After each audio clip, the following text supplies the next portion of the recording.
Working Cows Podcast, episode 336. This episode is brought to you by Sunshine Bible Academy. This episode is also brought to you by Ranch Right, LLC. Welcome to the podcast that gives producers a platform to discuss and share paradigm-challenging practices. Practices that have increased the effectiveness of their operation and the joy that their families have received from this lifestyle.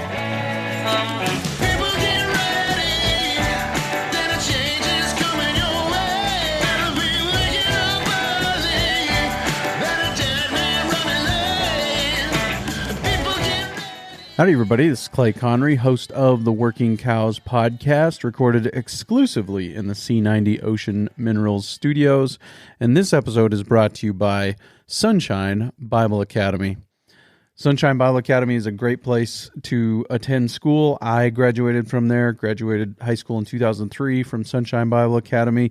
It's been a great place for many generations of people. They've been sharing God's truth with today's youth since 1951, I believe, and so been around a long time. They've got a great program, great set of extracurricular activities, including shop classes, welding classes, carpentry classes, woodworking classes, FFA, all kinds of things, shooting sports classes, and all kinds of things. They've had students graduate from there with welding certificates and things like that. So really a great opportunity if you're overwhelmed by homeschooling your kids, or if you're looking for somewhere else to go with your children other than the public school system, or whatever your situation might be, and maybe even looking to make a change at semester time. I think that's probably even an option. So if you're interested in it, you can check out the show notes page for today, or go to sunshinebible.org and find more information there and see what it takes to get your family involved. Very excited to be joined today, once again, by Aaron Berger. Aaron, of course, is the host of the Beef Watch podcast, also was one of the instructors of the High Plains Ranch Practicum course that I took, along with Blake Hopman and Dallas Mount, and very influential in my personal journey into regenerative agriculture and just thinking from a systems-based approach about all of these things. So very excited to welcome him back, and we're going to enlist Aaron and his expertise on corn stalk grazing and the ins and outs of it, the benefits, the challenges, and some of those things. So really excited to talk to him about the how and the why and the when of corn stalk grazing. Aaron, thanks for joining me again on the Working Cows Podcast. Welcome back. Thanks, Clay. Really appreciate the opportunity to have a chat with you again. And this is kind of, I was prodded along on this conversation by an email I received from a listener who is in Wisconsin and looking to do some more integration of livestock into row crop acres, specifically corn acres. And I know Nebraska does a fair amount of that. And also Nebraska has a lot of that eastern environment that has a lot of corn acres where maybe some cattle have been integrated for more years than other places in the corn belt. And so I think there's maybe some things that have been learned over the years in Nebraska about those things and how to approach them best. So I guess we'll just start there with some of the considerations and things to think about when incorporating livestock into some of those row crop acres.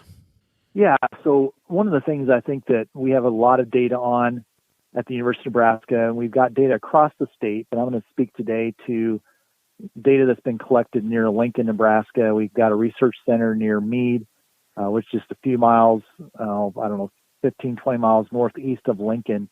And up at that research center, we've got some long-term research plots looking at grazing crop residue with cattle through the winter, and then following those plots versus grazed, ungrazed in corn soybean rotations or corn on corn.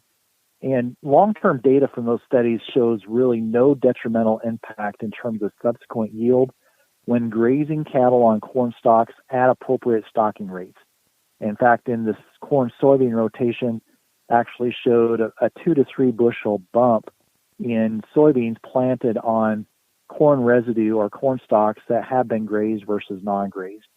Now, again, that's northeast of Lincoln, Nebraska. So for listeners that are even further east, heavier soils, again, I think some of this would apply to where you're located, but also recognizing a little different climate, a little different soil type than other places that may have a heavier clay type soil or get covered up with snow early and, it's just the snow stays. So in terms of Nebraska, as we think about the grazing corn stalks, research would say that we really want to target around 20% of the forage use that's out there. And when we think about corn itself, when we think about the plant, a rule of thumb that gets us really close is for every bushel of corn yield that you have, you've got about 16 bushels of leaves and husk. And that's where the nutrient value is. It's in the leaves and the husk. Of course, we really don't want the cattle grazing on the core plant itself in terms of the stem, or the stalk, I should say. But the leaves and husk is where we want to target grazing. And so we talk about trying to use about half of that. So, for example, if you've got 100 bushel corn, there's 16 pounds of leaf and husk there. For every bushel of corn, you've got roughly 1,600 pounds of leaf and husk that you could graze with cattle. We target grazing about half of that, so about 800 pounds, and that's roughly what it would take to feed a 1,200 pound cow for a month, maybe just a little more than that. So kind of a rule of thumb is for every 100 bushel of corn that you have, you can plant around 30 grazing days per acre for 1,000, 1,100, 1,200 pound cow. And so that gets us, close in terms of estimating grazing. So some management things, I think, in terms of recognizing how we use corn stalks. I know for a lot of folks, especially east of eastern Nebraska, you get Iowa, Illinois, Indiana, Wisconsin, Minnesota.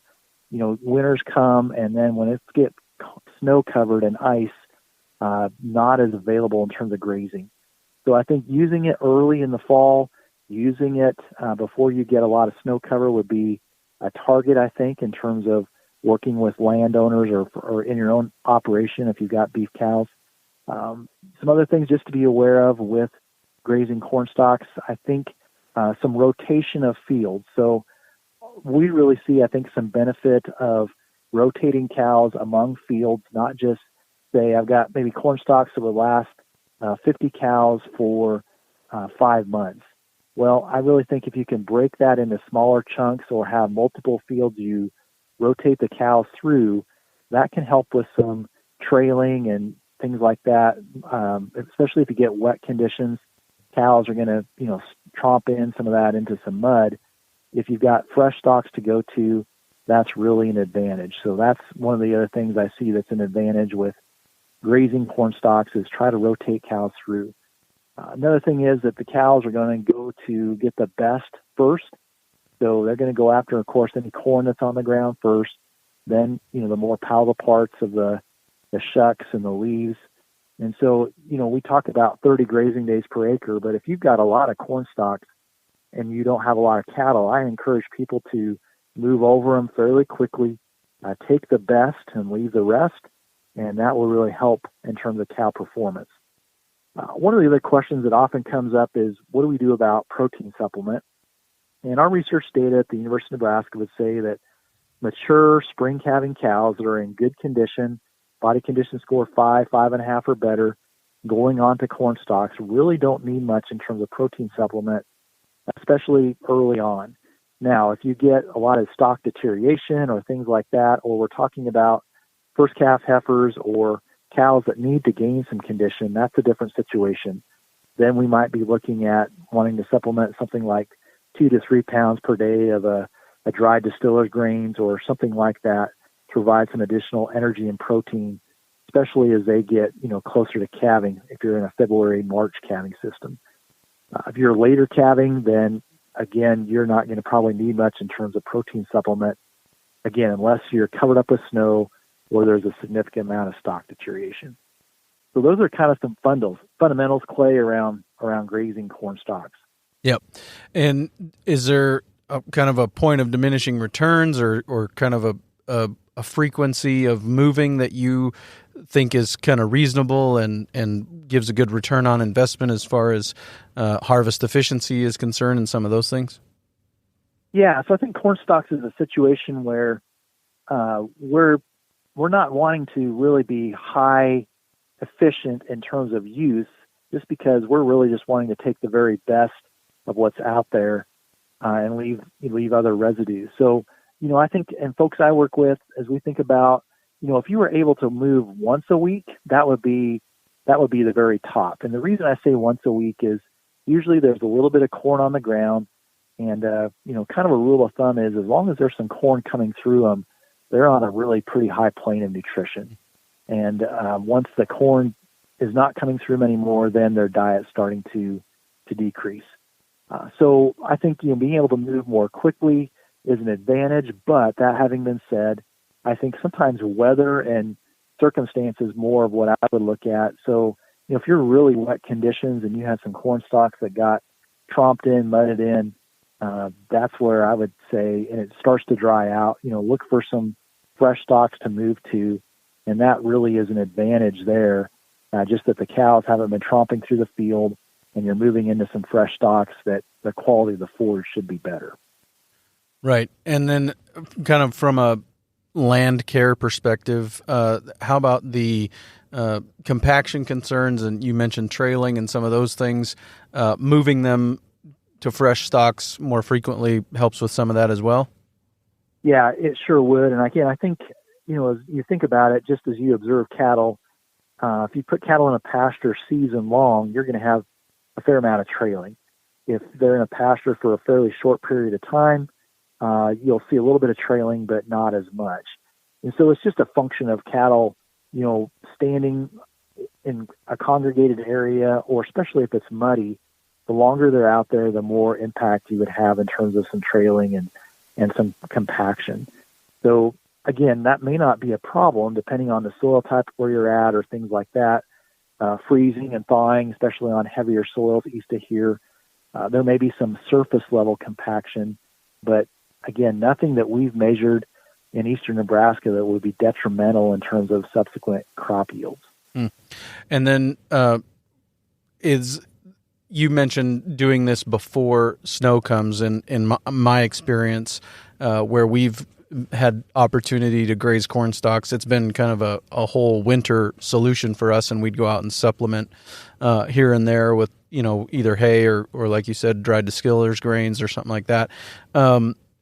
So east of here, where they do get heavier snow, is that more of the issue, the snow cover and the ice and those things, than it is necessarily an issue of having cattle on frozen ground? You're not causing many issues that way. No, that's right. I appreciate you bringing that up as a point of clarification. So I think what I'm thinking about here is, you get east of here, Iowa, northern Iowa, Minnesota, Wisconsin, where you get a snow that sometimes comes early and it freezes and thaws and then it stays. And, once that you get a layer of ice on top of the corn stalks, it's pretty hard for cows to do very well on there. Now, if it's soft snow, fluffy type snow, cattle will work through that, dig through it. But if you start to get some freezing and thawing and it starts to basically ice over, that's where we just limit the ability of those cows to utilize that corn stalks very much anymore. That's more what I'm talking about with snow. If it's light, fluffy snow comes off or they can dig through, that's no problem. But once it melts and starts to ice, then that becomes pretty hard for those cows to dig through that and to get the quality grazing they need to do very well.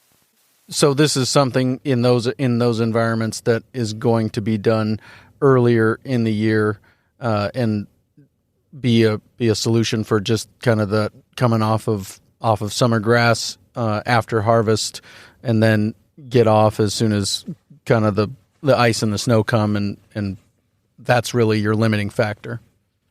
Yeah, I think that's the limiting factor. And I think the other thing I've seen just too is the further east you go, the more humidity you have, the more you'll see a breakdown of those stalks, especially with stuff that's laying on the ground. You just got more humidity. You've got more breakdown of that material more quickly. And so, again, it can vary from year to year. Sometimes folks will have a drier fall. They may be able to extend their grazing on corn stalks longer. But I think that is what I've seen in terms of kind of the limiter. As you go further east, and especially if it's warm and humid, or if you get covered in ice, that level of humidity does cause breakdown of the quality of that forage more quickly. Sure. What are some of the objections from a landowner's perspective, and how can people bringing cows to landowners kind of help get past some of those things? Yeah, so I think, one of the major, I would say, upfront objections is a lot of places there's just no fence. And so you've got to build fence. Oftentimes there's not water. And then I think for many farmers, there's at times just, I don't want to worry about having to have cows out there. And it's something else that they haven't had or haven't messed with. And so in their mind, what's the advantage to me? And, how am I going to get some extra value out of this? So, I think some of the advantages that, in many cases, if you're taking cows through those corn stalks, if there is very much down corn, or even a little bit, the cows will go through, clean up the corn, and that reduces volunteer corn in the next cropping system. If you're going from like a corn soybean rotation, cleaning up a lot of that volunteer corn will reduce volunteer corn coming in your soybeans. So there's an advantage there. No real detrimental impact again to crop yield, at least on the data we've got in eastern Nebraska. And so I think that's a positive again, where corn's grazed at the appropriate stocking rate. I think also just for some folks, being able to clean up some things, like sometimes in some cornfields you've got waterways or you've got some other things that the cows can go in and clean up and get some good out of. And so there's some additional income then that can come to that farm. And, probably eastern Nebraska, Iowa, places where there's a lot of corn stalks, you might be looking at $10, $15 an acre to rent the corn stalks. And so, for some folks, especially as we see commodity prices soften up, if somebody's got, a couple hundred acres of corn or even more, that starts to add up to some significant money. And so it's just thinking about, some advantage to them and getting a little more money out of what they've got with allowing some cattle grazing.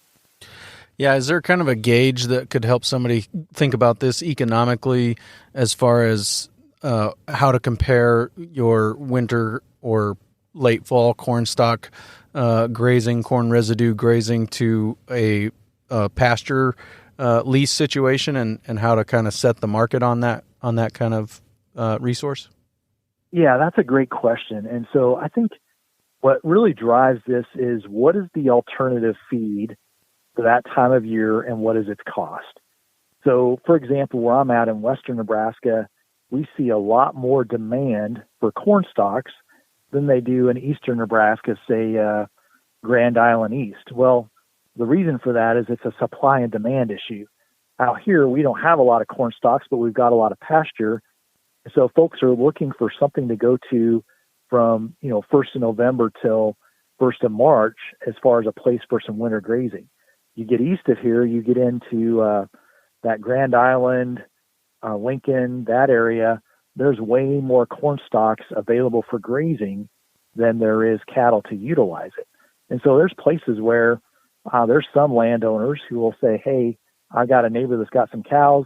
I'm willing to let you come clean up the corn and clean up some, edges with your cows, and I'll just charge you $5 an acre and we're good, just because you're almost helping me by using my corn stalks and cleaning up some down corn and things like that. So I think the challenge is, in my mind, as you think about grazing corn stalks, if you're, in states east of the Missouri, it's really about what's the cost of an alternative feed that time of year. So if it's feeding harvested feed like hay or silage or something like that, then the value of the corn stalk grazing, in my mind, goes up, because the next alternative is more expensive. Or is it, what's the availability of it, and what else would be a substitute for it? So, typically we talk about corn stalks in Nebraska, and this is a wide range. So for listeners, they're going to be like, how come it can be so wide? Well, it really is dependent on where you're at in the state. But Eastern Nebraska, we might see corn stalk cost per cow per day, 30, 40 cents a day. Out here where I'm at, Western Nebraska, it might be more like 80 cents to $1. And it's more a function of, again, what's the competitive or what's the competition for grazing, and then what's the alternatives in terms of cost. So if you got a large supply, not a lot of demand, the price goes down. Out where I'm at, there's a lot of demand and limited supply, so the price is higher. Let's take a quick break and hear a word from our sponsor today, Ranch Right, LLC. There are 3 guarantees in life: death, taxes, and paperwork. Ranch Right, LLC can help you avoid one of them. If you're a successful business, you're probably paying some taxes, but that doesn't mean you have to be stuck inside preparing your paperwork for the accountant.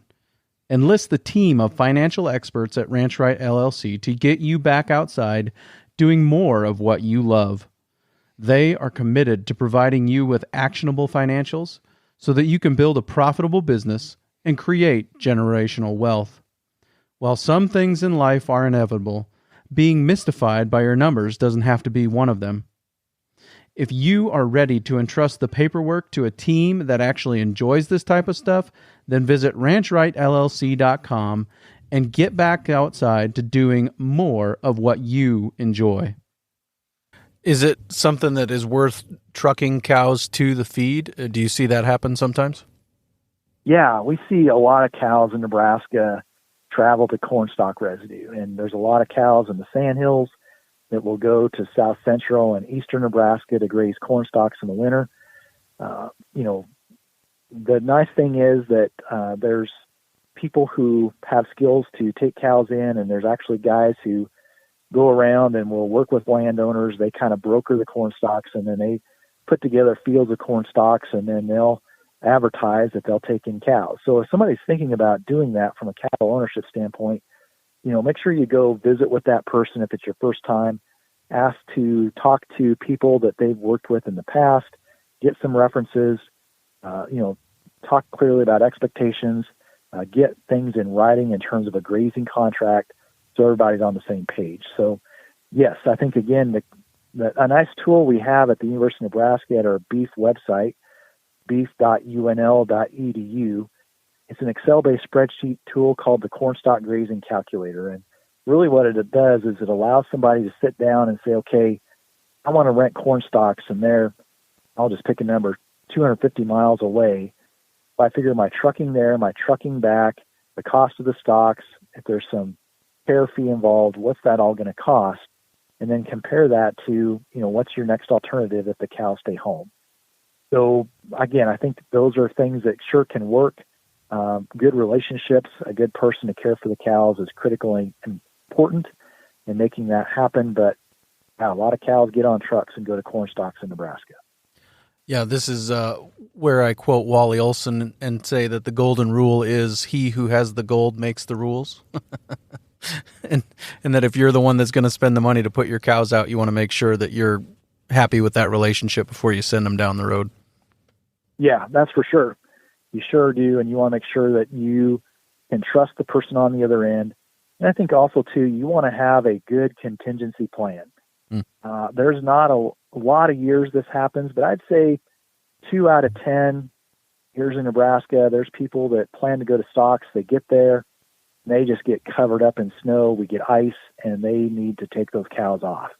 Last year was one of those years, and especially central, northern Nebraska, we got a lot of snow. It got covered up, and there was folks that had to bring cows home and then start feeding hay, and that was kind of an expensive deal. So having a plan in place, if we get a hard winter and you get snow covered and iced up, needs to be part of your plan when you're using those. You mentioned lack of infrastructure being one of the challenges in this management regime. What about water? And you did mention that, but what have been some of the ways that people have solved that problem of water and bringing water? And what is kind of the demand for water? Is it higher or lower than on pasture when you've got cows out on corn stalks? Yeah, I think again, water is going to be critically important. So for a lot of folks, that's probably their first limiting issue is there some access to water? Now, especially as you go further east of here, you get, once you get out of where those pivots, a lot of people will water cattle out of pivots, or they've got a well near the pivot, a submersible well, and so that's how the cattle get watered, either directly from the well that feeds the pivot or from a domestic well. You get out, again, Iowa, other places where you've got farm ground. Sometimes there's a home site or a farmstead nearby, and you can sometimes buy water from the farmer or somebody else, and that's a way to do that. If you start having to haul water to corn stalks, that can be done, and I work with some people who do it, but the cost of that hauling water, your time, your labor, starts to make that pretty challenging to make it work. Again, sometimes it can be done, but if you're hauling water very far, if it's taking very much of your time, that can be expensive, and hauling and moving water, especially in bitter cold temperatures, is not any fun. And so that's something to just be aware of. You need to try to have some plan, if you can, to use a well for water, or sometimes people have a creek or something, some moving water that is an option as well. Just be aware of that as you make your plan and put it together. Yeah, I've said for a long time, as people have asked me what is the opportunity, what is the future, I've said kind of that brokerage is one of the missing pieces in agriculture, at least I think in the I states for sure, eastern Nebraska as well. But that brokerage of bringing livestock to cropland is one of those things that could be an opportunity for somebody who's looking for an out-of-the-box way to get into this industry. Is that market tapped pretty well, or do you think that there's still opportunity for that to happen in Nebraska and the other places you're familiar with? Yeah, I still think there is opportunity. I think increasingly we see specialization. I don't know if increasingly is fair, but I would say there's a lot of people who have crops only, and they're not really interested in taking care of cattle in the winter. They like the agronomy side. They like running equipment, but they're not really fans of taking care of cattle. And so if you can put up the fence, provide the water, take care of the cattle, there's opportunity to oftentimes lease corn stalks from landowners and then act as the middleman and, build the fence, take care of the cattle, and take in cattle from, someone else that owns them a fair distance away. You're there on the day-to-day basis taking care of them and then sending those cattle back. So I do work with some people that routinely do that. Oftentimes they're people that live in the community. They have relationships with the farmers. In some cases, they might work for them or work with them. And that's really the critical piece, is that relationship piece.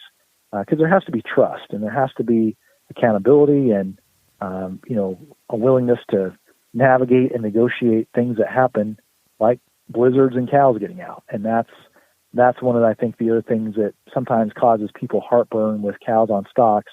And this can happen, and it happened last year. We get a terrible blizzard, cattle are going to move. And so there's sometimes cattle around here move as much as 20, 25 miles from where they were at on corn stalks. And, gathering those up is not a lot of fun when you're trying to go out and find cows after a blizzard like that. So that's another thing, I guess, just as you think about stalks, what's a blizzard plan?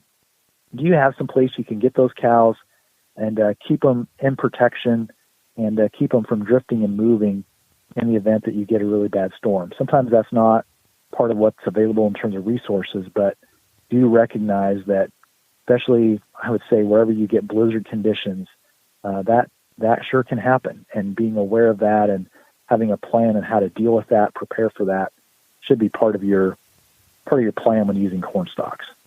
Yeah, and I think it's part of the negotiation as well that, if it is snowed under, iced under, and we're going to have to go to feeding them rather than bringing them home, we can just have a agreed upon rate that happens at too, if the infrastructure and equipment exists to get that done. Because I know that there were people in my neighborhood that sent cows to corn stalks in Nebraska, and they were quite a ways from home by the time they got there.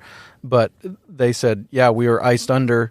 They're feeding our cows down there it's not as cheap as we thought it was going to be, but it's still cheaper than having them at home and doing it ourselves. And so I think that there's sometimes room for negotiation in that regard too. Yeah, that's exactly right, Clay. I think it is important, though, that when you do that, tell me what you're going to feed if we get in a bad situation. Because and you can understand from the cornstalk grazer's perspective, they're bringing in cows, they're planning on grazing the whole season.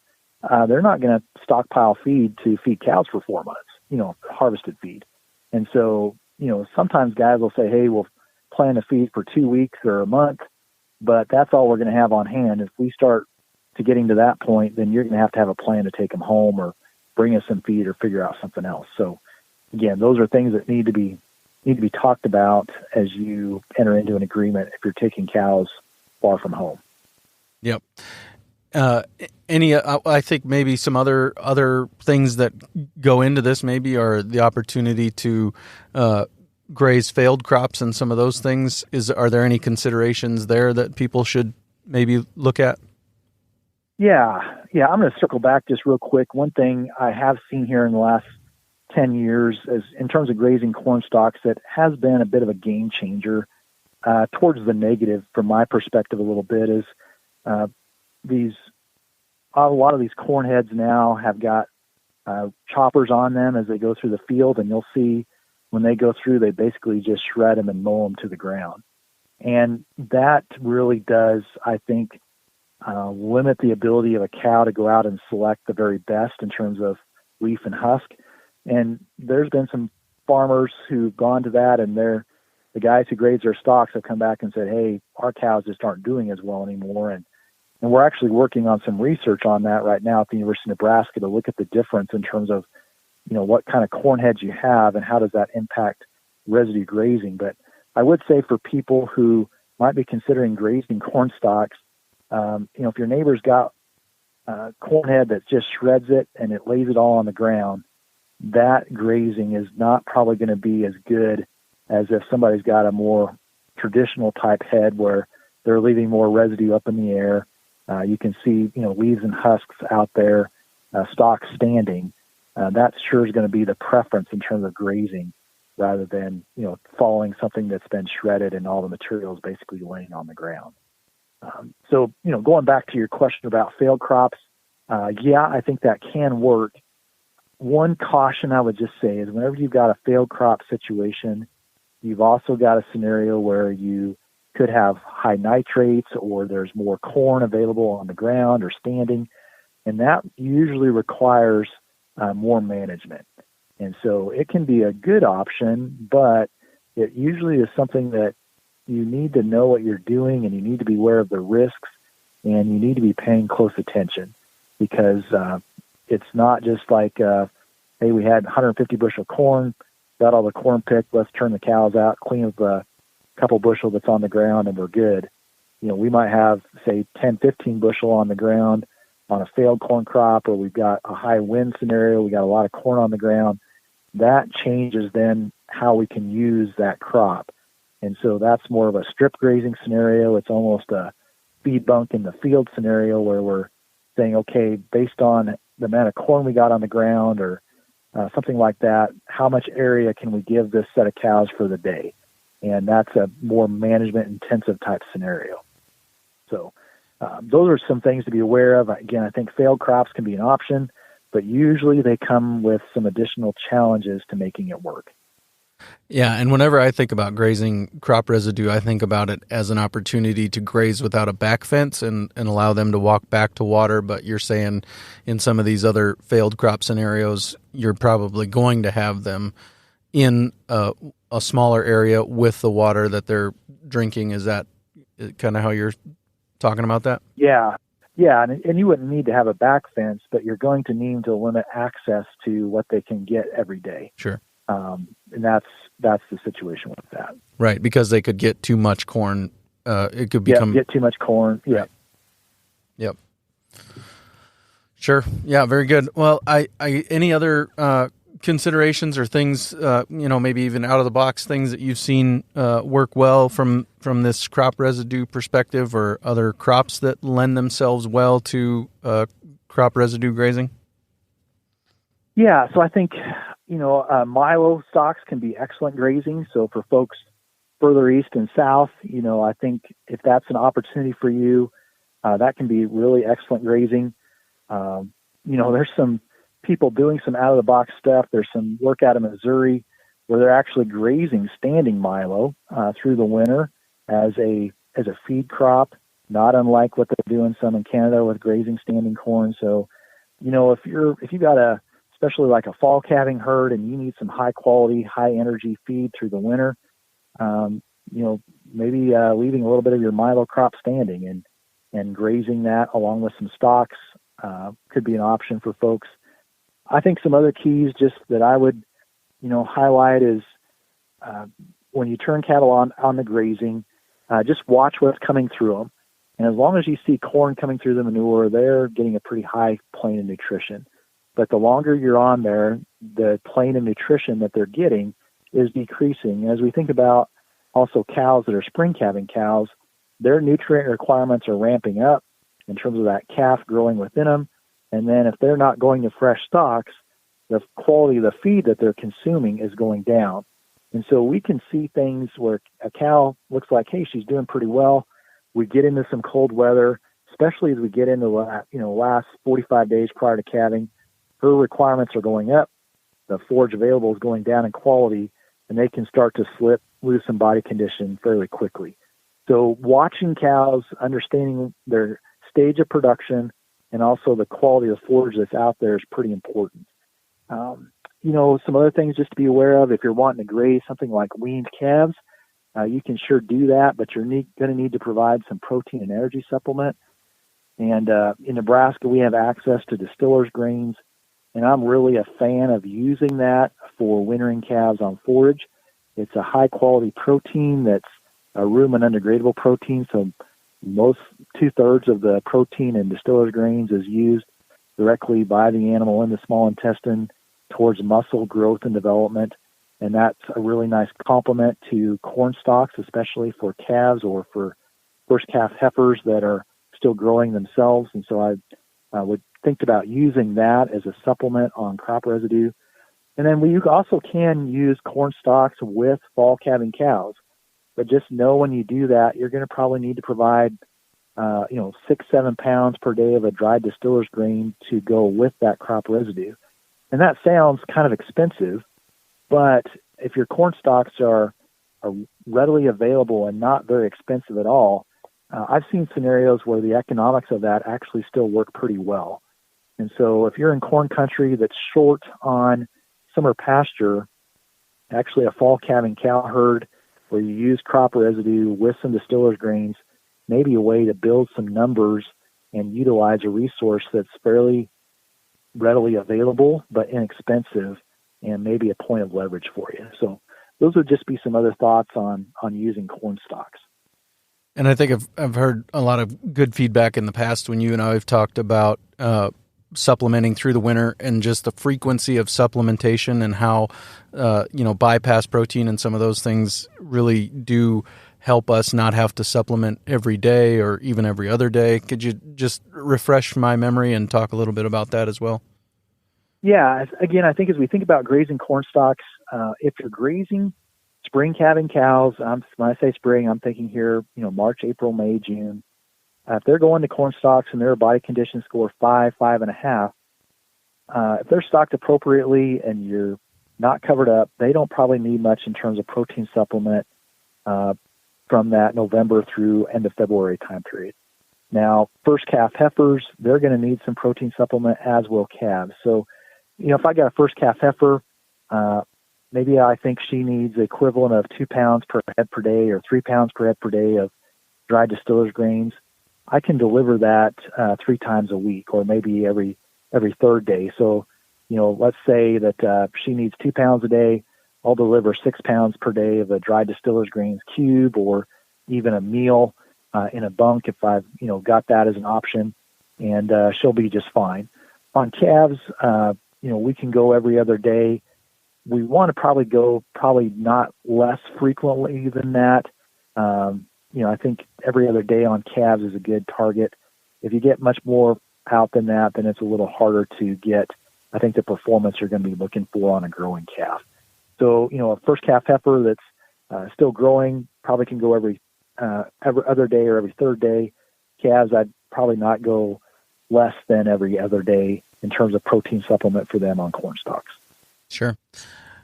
Talk to me a little bit about what's going on in Nebraska from a continuing education perspective and some of the opportunities there, maybe related to this, maybe not related to this topic, but just in general, what does the University of Nebraska have going on for continuing education for people? Yeah, so I think to find out what we've got going on, I would encourage you to go to the beef.unl.edu website. There's programs across the state that are happening. Going to be hosting a unit cost production workshop coming up here in Valentine. It's going to be the Tuesday, Wednesday after Thanksgiving there. So if folks have an interest in some annual cow cost, understanding unit cost production, going to have one of those there. The first full week of December, we'll have one down at Kimball. So those are two that are coming up. Range Beef Cow Symposium, which is a joint program with Wyoming, Colorado State, Nebraska, and South Dakota, actually being hosted in Fort Collins this year. That's coming up in December as well. So if folks have an interest in that program, I would encourage them to check that out. Just be checking our beef website. Number of programs coming up. There's some coming up here in eastern Nebraska here in the next few weeks. And so, again, Clay, depending on when this airs, check the beef website and you can find the programs available.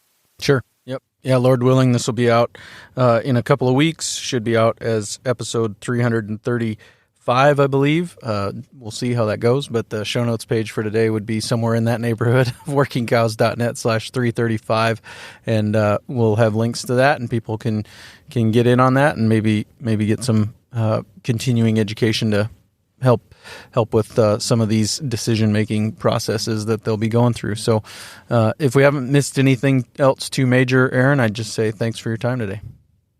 Yeah, I appreciate the opportunity, Clay. And again, for folks who are considering corn stalk grazing, lots of research, lots of good practical information at our beef.unl.edu website. And again, folks are always willing, or I should say folks are always able to give me a call if they'd like, be happy to visit with them more, or shoot me an email, and my contact information is on that beef website.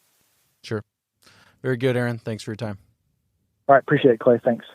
Really appreciate Aaron and just his detailed perspective and the research-based approach that he takes to sharing the knowledge that he has gained over the years. Also, really looking forward to next week and sharing a conversation with you that I had with Kevin Muno and Graham Hand.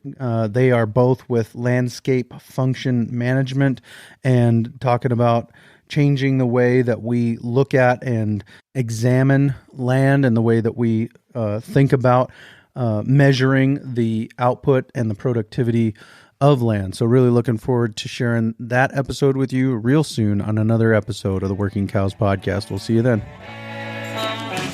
We invite you to visit workingcows.net to subscribe to the show via iTunes or Stitcher. You'll also find detailed show notes pages, resources from our guests, and the industry leaders who have influenced them. For more ideas on putting your cows to work for you in a more profitable way, tune in next week.